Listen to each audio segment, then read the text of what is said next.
مخته درعنا سرح كبرتنا بتحت زبل تيما كاب 10 شعات جنبوت زجمر صنبل مبل 22 عامت بعلنا سنة من معرك بدرجة هاجرن زباتاتن سفح انتفتاتي وزكاية زلو هنا كفر مكايل تختاتي ولنزدال وصبصاب سيبو قربيو تمن قدي عوت قبون شوفونيا طلعت كازي مفتاح سرت حاتت يا لومون توات انت مال من كاسيا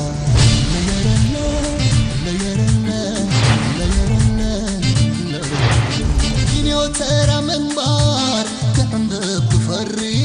سم تاريخي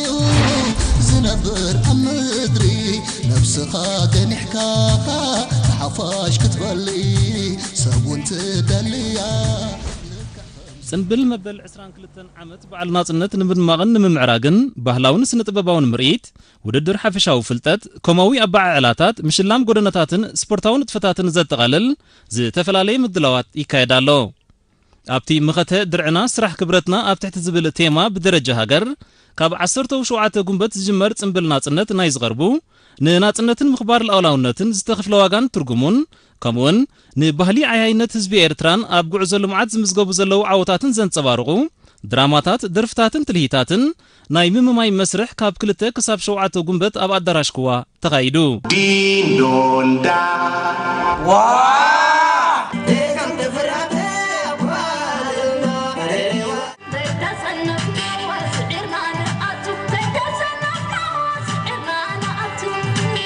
ኣብቲ ዝተኻየደ ናይ ምምማይ መስርሕ ልዕሊ 140 ደርፍታትን ትልሂታትን ኣስታት 4 ድራማታትን ከም ዝቐረበ ንዝተኻየደ ሰለስተ ናይ ምምማይ መስርሕ ዝሓለፋ ድማ ናብ ናይ መወዳእታ ልምምድ ተሰጋጊረን ንህላወን ካብ ሃገራዊ ኣዋሃዲ ሽማግለ በዓላት ዝተረኽበ ሓበሬታ የመልክት ብዘይካዚ ካብ 7 ጉንበት ጀሚረን ኣብያተ ትምህርቲ ንበዓል ናጽነት ዘንጸባርቕ ዝተፈላለየ ንጥፈታት የካይዳ ከም ዘለዋ ከምኡውን ኩለን ሚኒስትሪታት ዝተሳተፈ ውድድር ሓፈሻዊ ፍልጠት ከም እተኻየደ ተፈሊጡ እዚ ከምዚሉ እንከሎ ምምሕዳራት ዞባ በዓል ናጽነት ብደረጃ ዞባ ንምጽምባል ዝተፈላለየ ምድላዋት የካይዳ ከም ዘለዋ ከም ኣካል ናይዚ ድማ ኣብ ዞባ ማእከል 41 ትካላትን ምምሕዳራትን ዝሳተፈ ምርኢት ካርኒቫልን ስነ ጥበባዊ መስተናድኦን ክቐርብ ምዃኑ በዓል ናጽነትና ንምድማቕ ድማ ክልተ ኣፍሪቃውያን ጉጅለታት ባህሊ ኣስመራ ከኣትዋ ትጽቢት ከም ዘሎ እቲ ካብ ሃገራዊ ኣዋሃዲ ሽማግለ በዓላት ዝተረኽበ ሓበሬታ ኣነጺሩ ብዘይካዚ ውዳበ መንእስያት ሰራሕተኛታት ዞባ ማእከል ብምኽንያት በዓል ናጽነት ኣድማዕነት ስራሕ ግምጃ ናጽነት ኣብ ትሕቲ ዝብል ቴማ ኣብ መንጎ መንእስያት ዝካየድ ውድድር መደረ ስፖርታዊ ንጥፈታት ሓፈሻዊ ፍልጠት ምውርራስ ተመክሮ ሰሚናራትን ባህላዊ መደባትን ይካየዳሎ መንገዲ ዓወት ጎቦን ሸፎንያ ጥላት ካዘይ መፍታሕ ስረት ሓትትያ ሎሙን ተዋት ትማል ምን ካስያ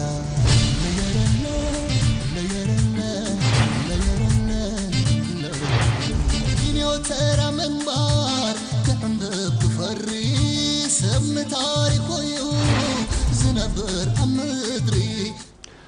بزعبا زي توسخ حبريتا نخبرنا نأكد إسراح بيت صحفة أقرأ وهرش مقلة بعلات أتو تصفاي برهب تليفون عدي من لنا كم يمسي خاطو تصفاي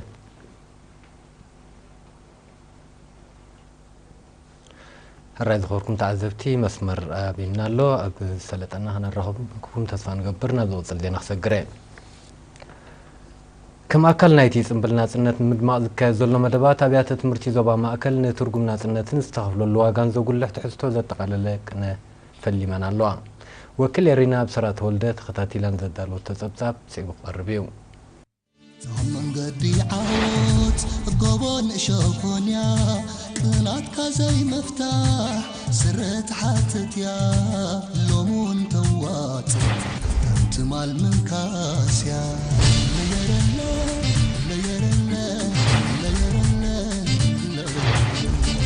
ترى من بار تعندب بفري سم تاريخي زنبر أمدري نفسها تنحكاها حفاش كتبلي سبون تدليا لك خمسة قدلي كبرات تعذبتي مخاتا درعنا سرح كبرتنا أبتعت زبل تيما مبل 22 عامت معالتنا تنتنا نمدمق أبيات تمرت زوا ماكل إنه لومي وقعوي مخفتي أب مبقتا درجة بيت مرتقو دايف فاللي من اللواء ኣብቲ ሚኒስተር ትምህርቲ ኣቶ ሰመረ ርእሶም ኣማሓዳሪ ዞባ ማእከል ኣቶ ካሕሳይ ገብረ ህይወት ወከልቲ ማሕበራት ወለዲ መምህራንን ዕዱማት ኣጋይሽን ዝተረኽብሉ ስነ ስርዓት ሓላፊ ጨንፈር ሚኒስትሪ ትምህርቲ ዞባ ማእከል ወይዘሮ ሓሊማ መሐመድ ዕላማ ናይቲ ኣብ ኣብያተ ትምህርቲ ዝካየድ ቅነ ናጽነት ስለ ናጽነትን ላውነትን ዝተኸፍለ ዋጋን ሃገር ንምህናጽ ዝካየድ ዘሎ ጻዕርን ናብ ህፃናትን መንእስያትን ንምስራጽ ምዃኑ ብምሕባር ተማሃሮም ምስ ወለዶምን መምህራኖምን ኮይኖም ክጽምብልዎን ከለው ዝያዳ ሓላፍነት ከም ዘስምዖም ኣረዲኦም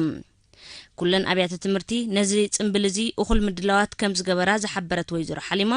ብጠቕላላ ካብ መዋእለ ህፃናት ክሳብ ናይ ካልኣይ ደረጃ 291 ኣብያተ ትምህርቲ ይሳተፋ ምህላውን ንተወዳዳርነትን ዝዕቢ ምዃኑ ብምጥቃስ እቲ መደብ ክዕወት ንዝፃዕሩ ኣካላት ኣመስጊና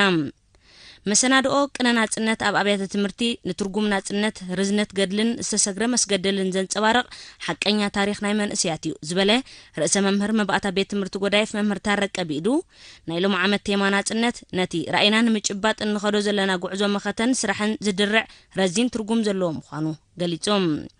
ኣብቲ ዕለት ተማሃሮ ዘዳለዎ ንረብሓታት ንተማሃራይ ዘማእከለ ኣገባብ ኣማሃራን ዝምልከት መግለጺታት ተማሃሮ ቤት ትምህርቲ ዓይነ ስውራን ኣብርሃ ባህታን ካልኦት ኣብያተ ትምህርትን ድማ ንበዓል ናጽነት ዘንጸባርቕ መሰናድኦታት ኣቕሪቦም ቅነ ናጽነት ኣብያተ ትምህርቲ ዞባ ማእከል ኣብ ኩለን ኣብያተ ትምህርቲ ክሳብ 19 ግንቦት ክቕጽል እዩ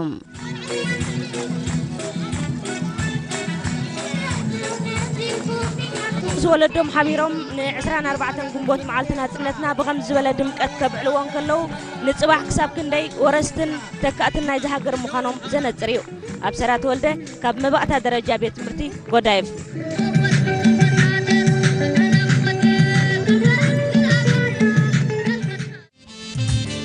መንገዲ ዓወት ጎቦን ሸኮንያ ቅናት ካዘይ መፍታሕ ስረት ሓተትያ ሎሙን ተዋት እንትማል ምንካስያ هراي بزعبا مدلوات معلت نصنت أملكيتو كاد سرح بيت صحفة أقرأ وارش مقل بعلات تصفاي برهب تليفون حبري تاخذنا عديمنا لنا كمان تيها تصفاي الو كمان تيهم تماريت وزلو تيما مخاته درعنا سرح كبرتنا زبليو زي تيما زي حقيفو وزلو من الاختين تايو حسرا بالكات قلصله هو تي تيما بزح مجلس زدليو يكونن نصوري زلو مخاته درعنا سرح كبرنا يزبل ملاقبو مخاتن لمعاتن مخانيو حزبي إيرترا نزغونه تصابؤو يمكت يلمع كا بخلا أزراربا بتحدى ندامكته بتحدى خا بسفرو بنفس خا مخال زل حزبي بسرح زل حزب مخانو ماتي الرأي أتصفي اسكبت زينا خمسة تقسم بالأسران كلتن بعلنا سنة نمدمع سفيح مدلواتي كايد كم دلو يمو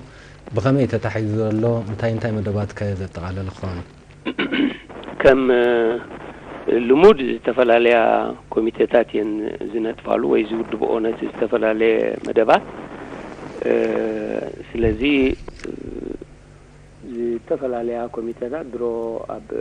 متكبار مدباتن ويا بمجمار مدباتن تقراربا كوميتيتات الوانا سلازي بزح استفلاليا اي كونن كم قدمو استفلاليا تساتفنت منالبات تساتفنت ناي حزبي وين يكون مرغزات اب كلن زوباتات وانتلا يوصا هغرات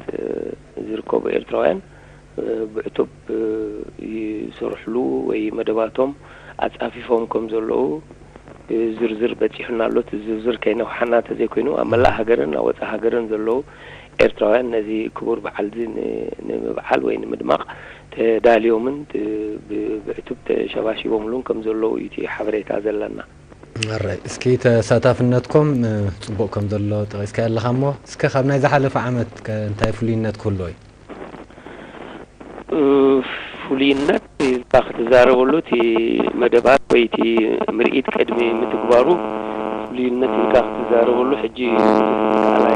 كونن بزغنا جن أب نايلب زبن حدا خلتنا تبتات كنت قسنا خلينا بحسر زبالات حدا أب زي أب اسمرا بهاجر درجة ዝኽበር ወይ ዝበዓል እቲ ምርኢት ናይ ሜዳ ባሕቲ መስከረም ንኣብነት ዕለት 17-18 ዝካየድ ኮይኑ ኣብዚ በዓል እዚ ፍሉይ ናይ ዕድመ ወረቓቕቲ ወይ ፍሉይ ካርታት ከይሃለወ ህዝቢ ብነፃ ዝሳተፈሉ ኩነታት ክፍጠር ኢና ንሰርሕ ዘለና እቲ ካልኣይ ምናልባት ኣብ ቅድሚ ሕጂ ኣብዚ ናይ መደብ ናይ ክላሰኒክስ እዚ ምርኢት ናይ ተማሃሮን መንእስያትን ዝሳተፉ ወይ ዝሳተፋ ካብ ኣረት ብጡን ደረጃውን ከም መጀመሪ ነበር ንሓዋሩ ከም ሞያ ክትሓዝ ዝተደልየ ቀወምቲ ኣባላት ክግበረሉ ተፈቲኑሎ እዚ ምናልባት ኣብቲ ምዕባለ ቀሲልካ ክረአ ይኽእል ንብዙሕ ስክፍታታት ወይ ንብዙሕ እንተታት እውን ዝምልሽ ኮይኑ ንረኽቦ ኣለና ብዝኾነ ግን ኣብ ቀጻሊ ብዛዕባ እዚ ኣብ ዝርዝር ክንዛረበሉ ንኽእል መስለኒ